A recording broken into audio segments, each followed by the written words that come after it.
So the Final Horizon added a ton of new stuff to Sonic Frontiers, and a lot of it was stuff that we already knew about, like the new characters and new story, but something that I wasn't expecting was a full set of completely brand new cyberspace levels. This portion of the update felt like a more secondary activity to do once you beat the main story, but I honestly wish it was included in the main gameplay loop of this update a bit more because these new levels are really good.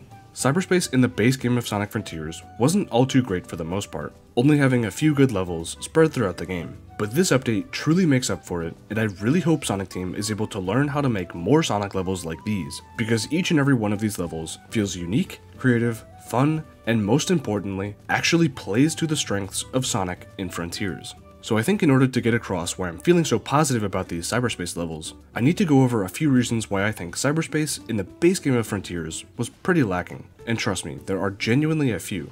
One of the biggest things I need to get out of the way immediately though, is that I do not mind the reused level theming. Would I like to see new level themes like Sonic Superstars is doing? Yeah, of course, but that really isn't the biggest deal breaker for me when it comes to a Sonic level.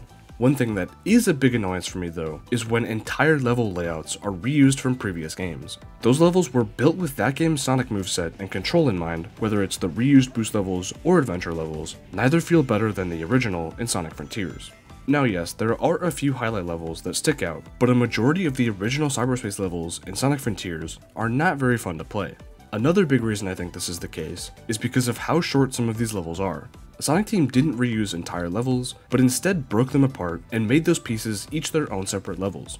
So for example, playing a boost level from Sonic Generations in cyberspace feels noticeably shorter than the original, which I think is an okay style of level given how many there are in the game, but the issue arises when these reused levels aren't fully all there to actually play.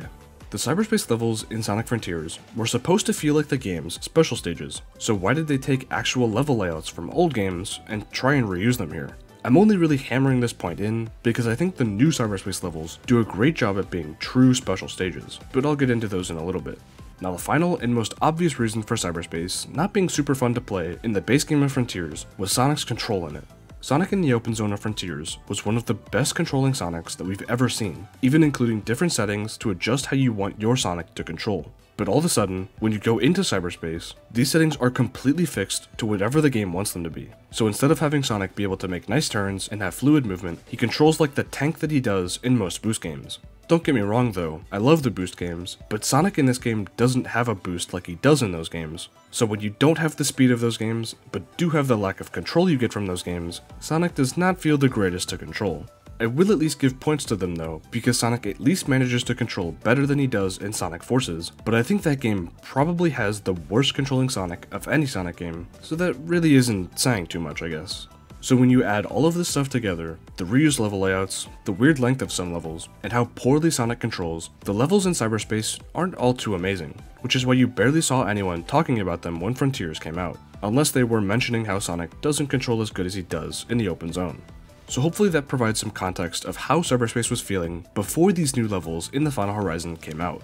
Now while these new cyberspace levels didn't fix Sonic's control situation, they were able to find a neat solution to that exact issue. The new cyberspace levels in the Final Horizon really feel like special stages, because all of these new levels are actually new levels, not just reused layouts from old games. This helps to solve two issues, which are the level length, and of course the reused layouts feeling worse than their original counterparts. And the third issue of Sonic's control was solved by having these cyberspace levels built into the quirks of Frontiers controls. Each level feels like a bunch of stuff just thrown around, and for the most part, they kinda are. But the way each piece is laid out takes advantage of things in Frontiers like Sonic's spin dash or the homing attack dash. You're able to skip super large sections of these levels if you hit a good ramp, but unlike the previous cyberspace levels, getting an S rank isn't really what you want to be doing in these levels. This is why I think these levels do a great job at being special stages, because rather than having Sonic just race to get an S rank, there are now new challenges that you need to complete in order to get any rewards from these cyberspace levels. These challenges consist of things like collecting numbered rings, finding animals, racing against Tails, and finding hidden end goals. There are a few others, but these goals can provide a lot more variety in these levels that isn't just get to the end as fast as you can, which isn't what a special stage should be. Well, I guess it can be that, but the way it was done in Frontiers originally just never really felt right. Most of these levels feel more like playgrounds for Sonic to try and collect as many things as he can before getting to the end goal, which is exactly what cyberspace should have been from the start. I found myself on a few levels just looping back and forth because I was unsure of where to go next, but since my goal wasn't to get an S rank in the level, I wasn't too concerned. And most of the time, it allowed me to find some more hidden collectibles, which actually do give me rewards when I beat the level. Aside from the playground type levels, there were ones where you specifically needed to win a race against Tails. This is a perfect way of making a special stage where you need to go fast, but not just arbitrarily because of some timer at the top that wants you to get an S rank. These levels were a ton of fun because almost every new level has a ton of ramps and sections where you can completely abuse Sonic's speed and momentum to just go flying across the stage. A lot of the time I found myself shooting so far away that I went past the level entirely.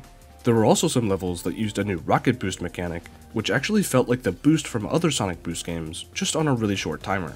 Now instead of just having this be something that you have access to in these levels, the level layout was specifically crafted to utilize this rocket boost in ways that could only be done with this specific rocket boost. Like this one section, where getting a rocket boost propels Sonic forward a bit before falling down, so you can cross these gaps without jumping or falling just by refilling your rocket boost. I want to see more of these kinds of gimmicks in these special stage levels, just more things that are unique and creative and are taken advantage of to their fullest potential.